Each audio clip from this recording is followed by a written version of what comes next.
aim to have the courage to do so, even if to many across the country and in my party it might feel too soon. In my head and in my heart, I know that time is now, that it is right for me, for my party and for the country. And so today I am announcing my intention to step down as First Minister and leader of my party. I have asked the National Secretary of the SNP to begin the process of electing a new party leader, and I will remain in office until my successor is elected. I know there will be some across the country who feel upset by this decision and by the fact I am taking it now. Of course, for balance, there will be others who will, how should I put this, cope with the news just fine. Such is the beauty of democracy. But to those who do feel shocked, disappointed, perhaps even a bit angry with me, please know that while hard, and be in no doubt, this is really hard for me. My decision comes from a place of duty and of love. Tough love, perhaps, but love nevertheless for my party and above all for the country. Let me set out as best as I can my reasons. First, though I know it will be tempting to see it as such, this decision is not a reaction to short-term pressures. Of course, there are difficult issues confronting the government just now, but when is that ever not the case? I have spent almost 3 decades in frontline politics, a decade and a half on the top or second top rung of government. When it comes to navigating choppy waters, resolving seemingly intractable issues, or soldiering on when walking away would be the simpler option, I have plenty of experience to draw on. So if this was just a question of my ability or my resilience to get through the latest period of pressure, I wouldn't be standing here today, but it's not. This decision comes from a deeper and longer term assessment. I know it might seem sudden, but I have been wrestling with it, albeit with oscillating levels of intensity for some weeks. Essentially, I've been trying to answer 2 questions. Is carrying on right for me? And more importantly, is me carrying on right for the country, for my party, and for the independence cause I have devoted my life to? I understand why some will automatically answer yes to that second question. But in truth, I have been having to work harder in recent times to convince myself that the answer to either of them, when examined deeply, is yes. And I've reached the difficult conclusion that it's not. The questions are inextricably linked, but let me First Minister for over 8 years, and I was Deputy First Minister for the best part of 8 years before that. These jobs are a privilege, but they are also rightly hard, and especially in the case of First Minister, relentlessly so. Now, to be clear, I'm not expecting violins here, but I am a human being as well as a politician. When I entered government in 2007, my niece and youngest nephew were babies, just months old. As I stepped down, they are about to celebrate their 17th birthdays. Now that I think about it, that's exactly the age to be horrified at the thought of your auntie suddenly having more time for you. My point is this: giving absolutely everything of yourself to this job is the only way to do it. The country deserves nothing less. But in truth, that can only be done by anyone for so long. For me, it is now in danger of becoming too long. A First Minister is never off duty, particularly in this day and age. There is virtually no privacy. Even ordinary stuff that most people take for granted, like going for a coffee with friends or for a walk on your own, becomes very difficult. And the nature and form of modern political discourse means that there is a much greater intensity, dare I say it, brutality to life as a politician than in years gone by.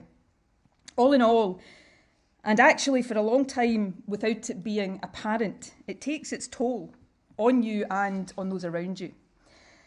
And if that is true in the best of times, it has been more so in recent years. Leading this country through the COVID pandemic is by far the toughest thing I've done. It may well be the toughest thing I ever do. I certainly hope so. Now, by no stretch of the imagination was my job the hardest in the country during that time. But the weight of responsibility was immense. And it's only very recently, I think, that I've started to comprehend, let alone process, the physical and mental impact of it on me. So what I'm really saying is this. If the only question was, can I battle on for another few months, then the answer is yes, of course I can. But if the question is, can I give this job everything it demands and deserves for another year, let alone for the remainder of this parliamentary term, give it every ounce of energy that it needs in the way that I have strived to do every day for the past 8 years, the answer, honestly, is different. And as that is my conclusion, hard though it has been for me to reach it, then given the nature and scale of the challenges the country faces, I have a duty to say so now.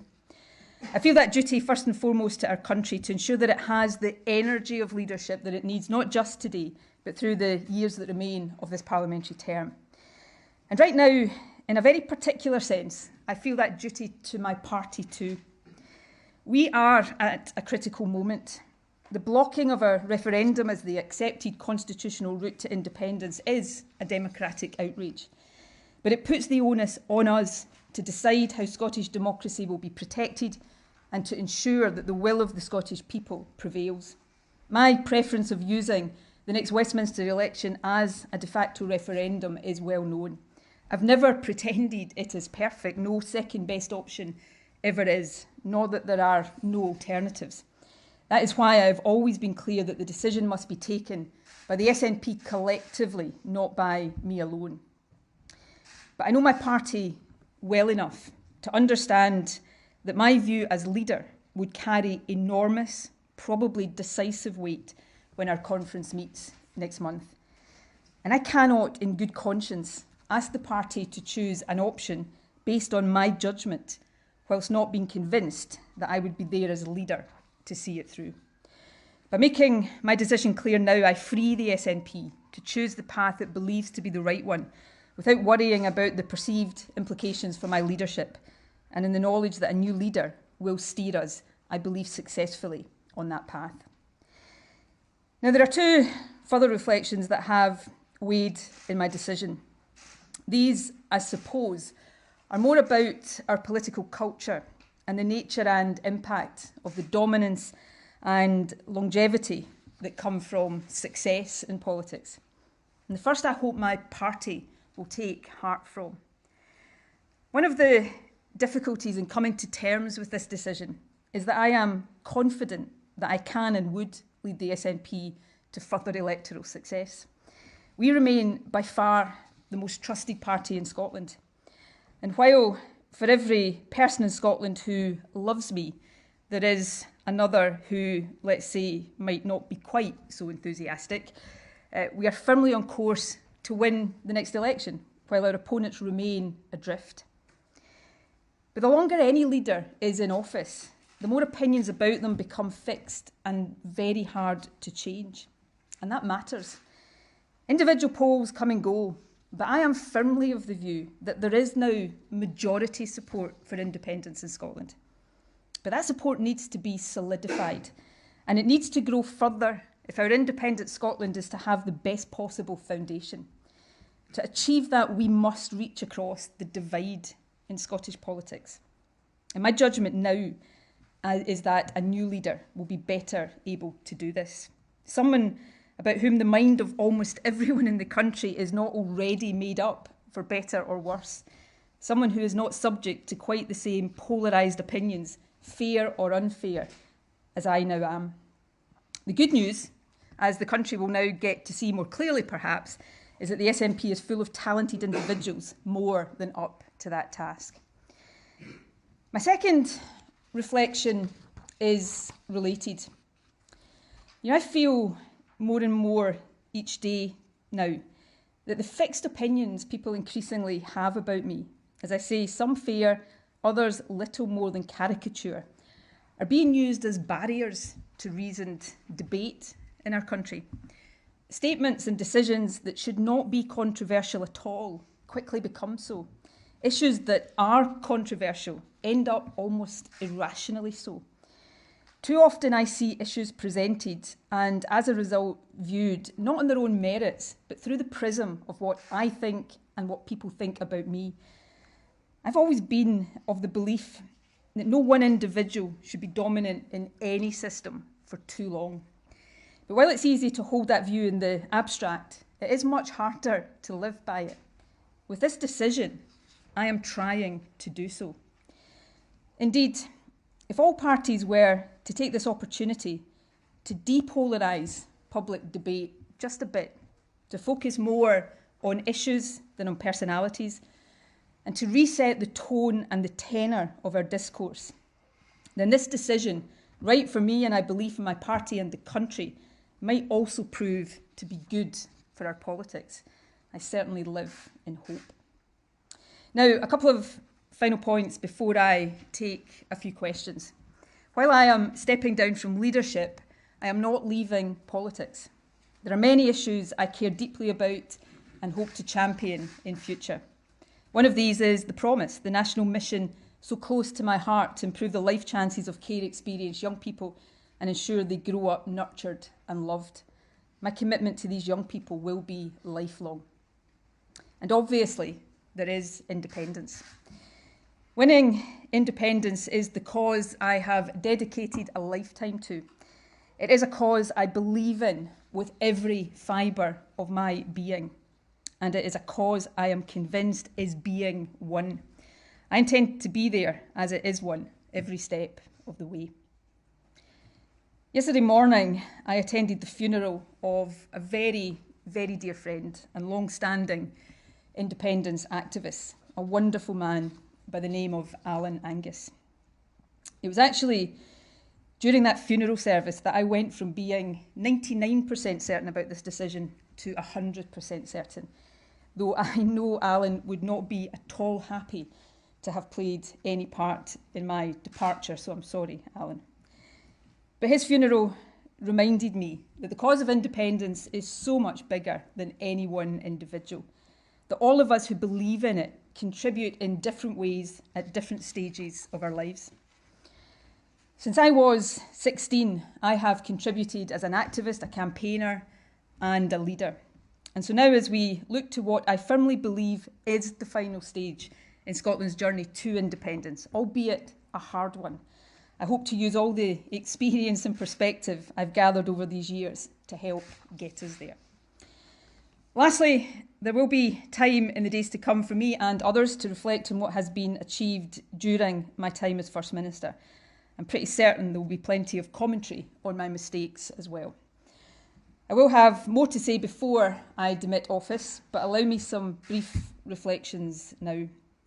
Scotland is a changed country since 2014, and in so many ways, it is changed for the better. Young people from deprived backgrounds have never had a better chance of going to university than now. Our investment to double early learning and childcare is transforming opportunities for the youngest children. It's also enabling more women to return to work. The baby box is enshrining our aspiration that every child should have the best start in life. Scotland is fairer today than it was in 2014. We have a more progressive approach to taxation and a new social security system with the Scottish Child Payment at its heart. As the Institute for Fiscal Studies confirmed last week, the poorest families with children in Scotland are now £2,000 better off as a result of our policies. For many in this cost of living crisis, that will be the difference between food on the table and a warm home or not. There are stronger protections for victims of domestic abuse, and Parliament will soon consider legislation to improve access to justice for victims of rape and sexual offences. I will be the strongest possible advocate for these reforms from the backbenches. We've also shown over these past few years what can be done with the full powers of a nation, creating institutions that are part of the transition to becoming independent. New tax and social security agencies, a network of trade hubs across the world, and a state-owned investment bank ready to help the country reap the industrial benefits of our vast renewable resources. There is so much that I am proud of. But there is always so much more to be done. I look forward to watching with pride as my successor picks up the baton. There will also be time in the days to come for me to say thank you to a very, very long list of people without whom I would not have lasted a single day in this job, let alone 8 years. I won't do so today. I might inadvertently forget someone or perhaps more likely start to cry. But there are a couple of exceptions. Firstly, my husband and family. Few people understand the price families of politicians pay for the jobs we choose to do. Mine have been my rock throughout. And of course, the SNP. Since I was 16 years old, you have been my extended family. Thank you for the honour of being your leader. And it seems to me that 8 emphatic election victories in 8 years ain't a bad record together. Finally, and above all, the people of this beautiful, talented, diverse, at times disputatious, but always wonderful country. We faced the toughest of times together. I did everything I could to guide us through that time, often from my very familiar podium in St Andrew's House. And in return, I was sustained through that period by a wave of support from you that I will remember and value for the rest of my life. So to the people of Scotland, to all of the people of Scotland, whether you voted for me or not, please know that being your First Minister has been the privilege of my life. Nothing, absolutely nothing I do in future will ever come anywhere close. Thank you from the very bottom of my heart. And with that, I will take a few questions. If you forgive me, I'm not going to do my usual and go round absolutely every journalist in the room. There will be time over the next few weeks, I'm sure, for you all to ask me questions, but I'll take a few questions for now, and I'll start with Glenn Campbell from the BBC. First Minister, if you can't lead Scotland to independence, First Minister, if you can't lead Scotland to independence, who, if anyone, can? And what is the timetable now for your replacement? And on a slightly lighter note, do you now owe Douglas Ross £100 as a result of a bet? I think it was 50, so if he's already inflated it to 100, we may have words there. I will let Mr Ross have the bet. My party will keep winning the elections. On your other questions, on the timetable, that's a matter for the SNP National Executive Committee. I'm sure it will set out the timetable for the election of a new SNP leader over the coming days, and I will demit office when my successor has been elected, and then, obviously subject to the will of Parliament, elected as the new First Minister. And this is a question that no matter how many times you ask it of me over the next few weeks, no matter how many inventive ways you find of asking it, I am not going to say who my preference will be to succeed me. What I do know is that the SNP is awash with talented individuals. One of the things that I've often reflected on is that when a political party, any political party in any country has very dominant individuals, others, through no fault of the dominant individual, I should say, and not sometimes for the want of trying, often others become a bit eclipsed there. So what I'm looking forward to, and I think the country will enjoy over these next few weeks, is seeing that talent and seeing the array of talent. I believe I have led this country closer to independence. I believe we are in the final phase of that journey. I think it will be hard because now we have the dual challenge, the one we always had of convincing a majority, a solid, sustainable majority of the merits of independence, but also secondly, a challenge that is new of finding, in the face of Westminster anti-democratic opposition, that democratic route to allowing the will of the Scottish people to be expressed. And I believe that my successor, I firmly believe that my successor, whoever he or she may be, will lead Scotland to independence. And I'll be there cheering him or her on every single step of the way. Conor Gillis from Sky. Thanks, First Minister. You say that you've been wrestling with this decision for a number of weeks now, and it's not in reaction to some issues over the last couple of weeks, couple of months. Do you believe, though, that the issues, and particularly the row around transgender prisoners, was the straw that broke the camel's back here? And second of all, has it been a failure of your leadership not to have delivered independence, since that was your sort of founding mission back in 2014? I'll leave other people to be the judge of my leadership. It's probably a bit invidious beyond saying what I'm proud of, and taking this country ever closer to independence is one of those things. It's a bit invidious for me to cast that judgment. No, that issue wasn't the final straw. Look, I'm long enough in the tooth. I've been in politics, as all of you know, for a long, long time. I'm not going to stand here and insult your intelligence and say that I live in a world that is divorced from the realities of what is going on around me. But it's not the case that this decision is because of short-term issues. I've faced more short-term issues from time to time over my years in politics than I care to remember. And if it was just that, I wouldn't be standing here today. What I would say, though, is this, and I did allude to this in my remarks. I suppose when I look at some of the issues that are being hotly debated in Scotland right now, one of the things that I do regret, I suppose, is not being able to bring a more rational approach to these debates. And I think that goes back to some of what I said earlier. These debates, some of them, one in particular right now, is obviously controversial in its own right. But I think layered on to the top of that, there has been people's views about me, about independence, and suddenly debates that should be rational and that we should be capable as a country of having rationally become something very different. I will always be a voice for inclusion, for quality, equality, for human rights and dignity. I have been, am and will always be a feminist. I will fight for women's rights and I will stand up against threats to women's rights every day that I have breath in my body. But I'll also stand up for any stigmatised, discriminated against, marginalised and vulnerable group in society. And I believe, and call me, an optimist. Not many people call me an optimist, but I am at heart an optimist. I believe these things can and must, in any progressive, liberal, inclusive society, find ways of coexisting. And whatever role I play in politics in the future, I will always seek to do everything I can to turn that into a reality. Colin Mackay. How have you gone from having plenty in the tank 3 weeks ago to an empty tank today? What is it that's changed over the last few weeks? You've mentioned some things. The only thing you didn't mention is the police inquiry into the party's finances.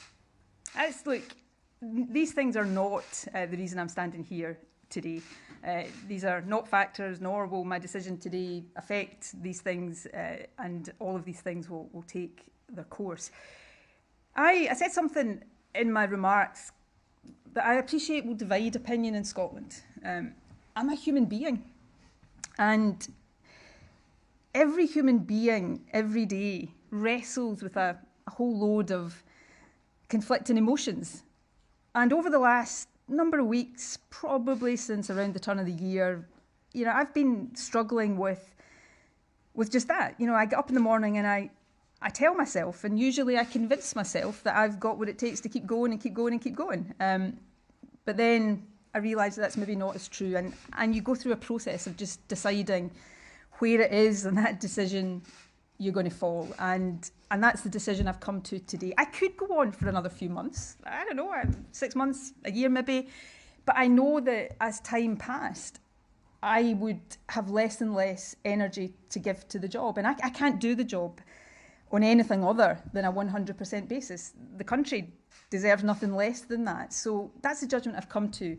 If that's my feeling, that I'm going to get in a relatively short space of time to where I am today, then I owe it to the country to say it now so that new leadership can be in place. And as I said, in relation to my party, I don't want to stand at a special conference, a month or so from now, and ask my party to take my judgment, opt for a path, knowing that I have doubts about my ability to see it through as leader. This is a better thing to do today for me, for my party, and I believe for the country too. James Cook. Thank you. First Minister, I think it's fair to say that the NHS is in a really serious situation.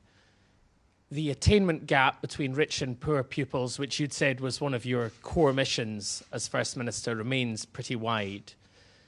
And despite what you're saying today, polls suggest that you've got nowhere near creating a sustained majority for independence. Do you have regrets about one or any of those issues? Oh, again, James, I'm a human being. I don't know if you've got regrets about things in your life. Of course, I've got regrets about all sorts of things in my life. And as I reflect on my time as First Minister, there'll be things I am hugely proud of and things that I regret. And if I had my time again, I might do differently. And forgive me, there'll be plenty of time for me to do that. I'm sure be plenty of time for you to do that. And I'm sure you will. So, yeah, but I'm proud of my time as First Minister. But I'm also proud that I know when it's time to move on and to pass on to someone else. The country, the cause I believe in, my party, everything is bigger than any politician, no matter who they are and no matter how dominant they've been for no matter how much time. Politicians come and go all the time. The country is what matters, and the future of the country is what matters. I'm proud of the part I have played and hope to continue to play in a different capacity in building the future of this country. But I think in terms of leadership, it's time for someone else. I think the easier sometimes thing to do, and the thing that traditionally politicians tend to do, is just to cling on and on and on and on and on until everybody is sort of pushing for you to go. It's harder because there's always reasons not to. Yeah, if I stay a bit longer, I can do this. If I stay a bit longer, something might happen. It's always easier to find the reasons not to make a decision. I think it's better to make the decision when you know in your heart that it's the right one for you and for your country. I'm not sure I want to say this sentence, actually. I will be 53 this year. I entered Parliament, when I was, 29.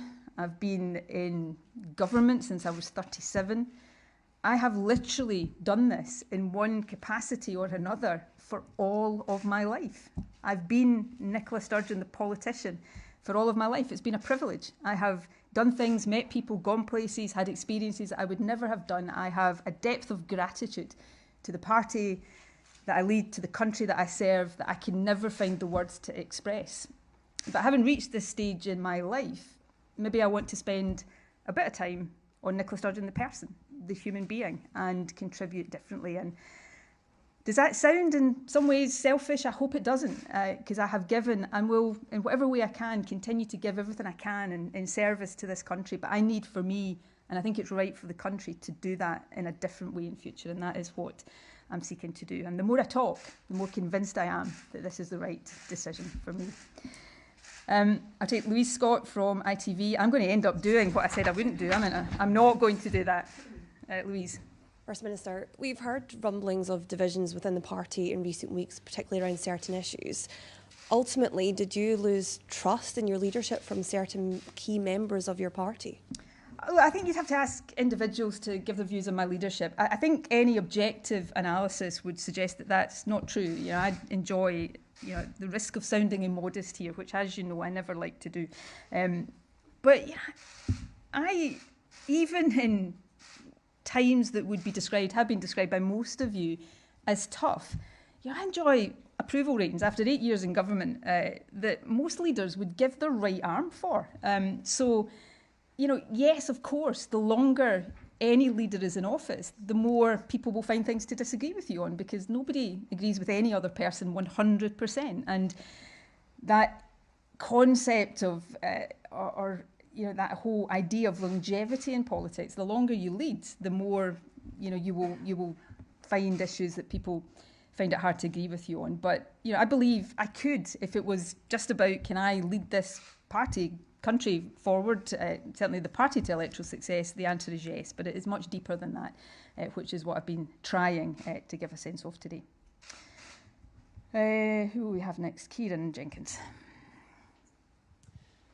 First Minister, you said, judge me on my record, didn't you? You remember saying that in the context of the education attainment gap between the best and the worst off pupils.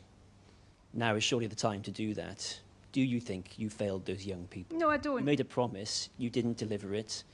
The NHS is in a pretty perilous state. Drugs deaths have been catastrophic. when you look back, do you wish it were different, that you could have been more successful in those areas in which you've had complete or considerable control? Well, I'll refer back to a question one of your colleagues asked me about, anybody taking stock of the things they're proud of, the things they wish they could turn the clock back and do differently, and I'll do that. And you use the terms judge me. One thing I can be absolutely certain of is people will judge me. There's been no shortage of judgments on me and what I've done or not done in office, and I'm pretty certain that will continue. But if you take young people, today, and I remember, possibly including by you, but certainly by plenty in this room, being challenged on this when I became First Minister, about the attainment gap in access to university. Today, we're on track to close that. If you're a young person from a deprived background or a background like the one I come from, you've got a better chance than you've ever had before of going to university. At the other end of the education system, that fundamental investment in expansion, doubling early years childcare and education is transformational. Effects won't be seen immediately, but the effects that will have as children go through the school system are considerable. The NHS everywhere, health services are under pressure. This country is the only one in the UK that has not faced industrial action in our health service because of our approach to working with those in the service together in partnership to tackle these challenges, and that will continue. So on a whole range of these things, I'll have plenty of time to reflect at greater length, and I'm pretty certain all of you will reflect at length. But one thing is for sure, there will be no shortage of judgment on me and my time as First Minister. Right, I'm going to take a couple more, and Alan Smith from Bauer is the next one. Thank you, First Minister. You spoke about this has been something you've been thinking about a matter of weeks and not in response to short-term pressures, but at what point did you start to consider it? Was there a particular moment those weeks ago, and who did you have conversations with at that time about whether or not this is the right decision to take? I've been thinking about it.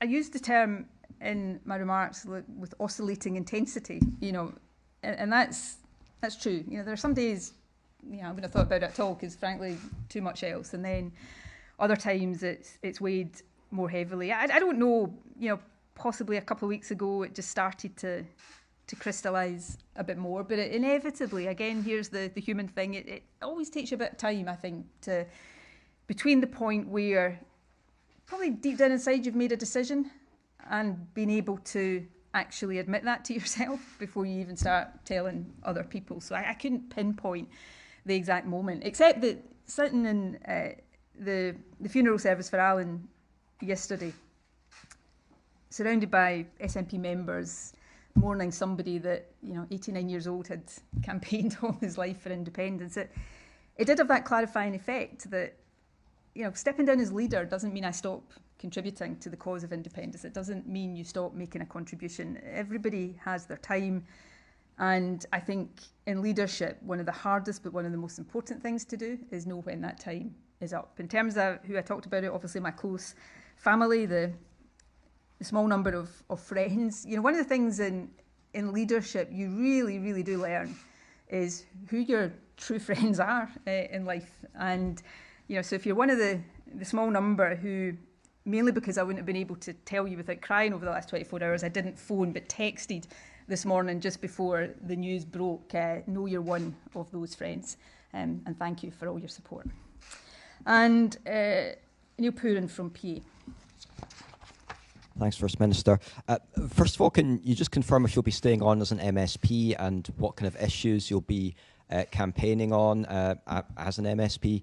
And also, will the cooperation agreement with the Scottish Green Party need to be renegotiated now if you as First Minister are no longer in that role? The cooperation agreement stands. I'm not going to try to dictate anything, or at this stage, certainly not now and hopefully not ever, start to issue unsolicited advice to my successor. I know from experience that's not always something that is welcome.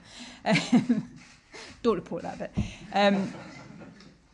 But I think the cooperation agreement with the Greens has been a thoroughly good thing for the government, for the country, and I would hope to see that continue.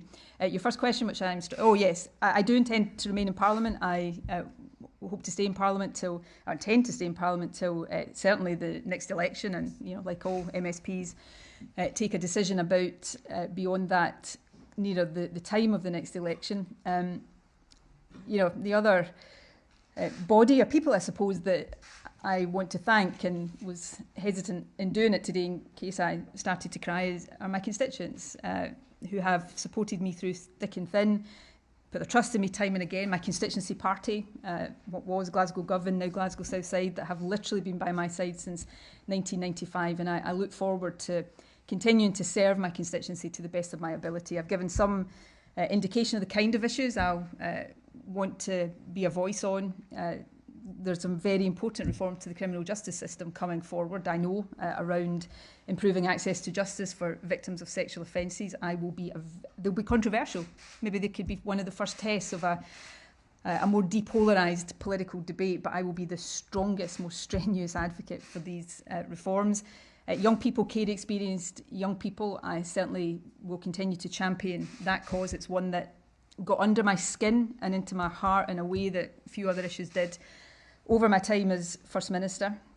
Beyond that, we will see. I'm looking forward to new opportunities, new challenges, and just a new way of living life. And perhaps, above all else, that's what I'm most looking forward to, just a different way of living life, catching up with the people, the friends that I've not had much opportunity to spend time with. But watch this space, there's plenty more to come.